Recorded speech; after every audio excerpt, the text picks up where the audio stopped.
In this video, I have a few high M patterns that I'm going to talk about.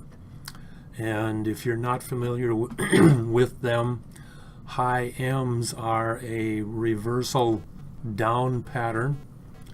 And usually they are 2 to 3 days to the peak.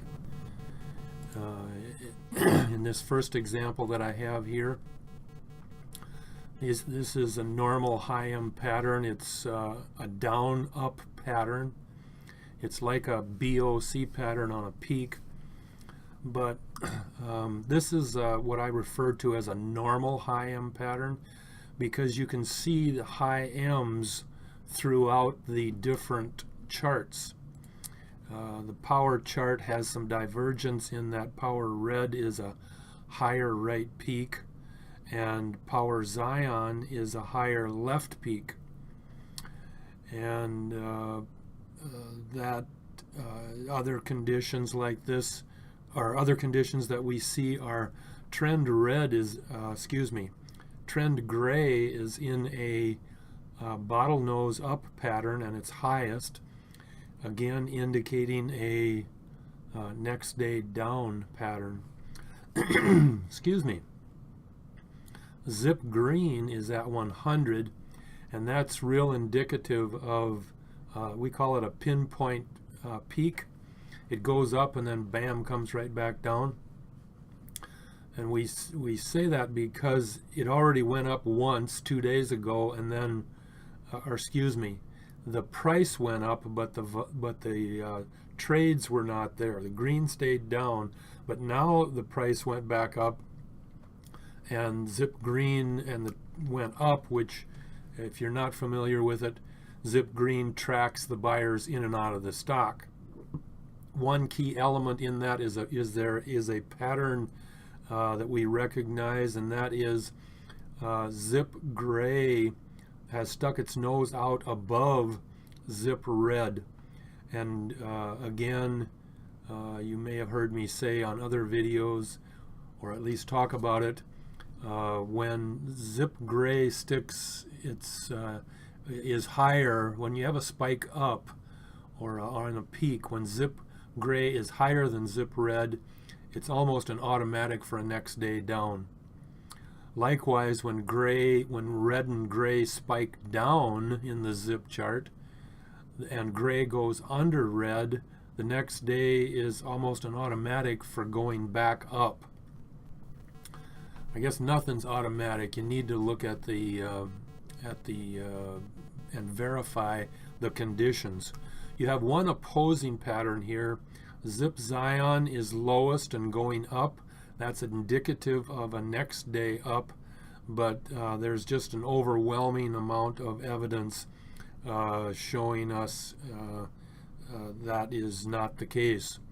And it's due primarily to right and left peak being higher or lower divergent conditions in that situation. Even down here in the swing chart, swing yellow is a right peak higher, and both the pink and Zion are lower patterns.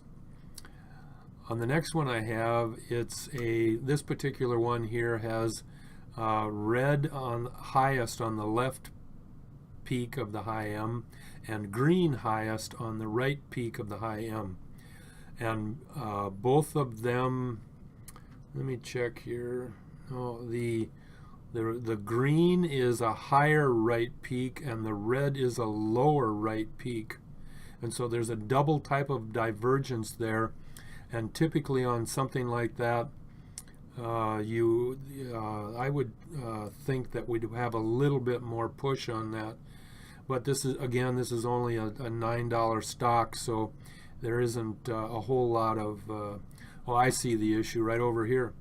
In the trend chart, we see that this is the first day for the trio that's crossed over zero, and it's continuing up.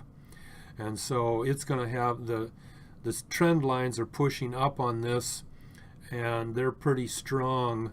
And now we have, with the high M pattern, we have a next day excuse me, we have a next day down situation. So we've got some opposing forces taking place here in this chart.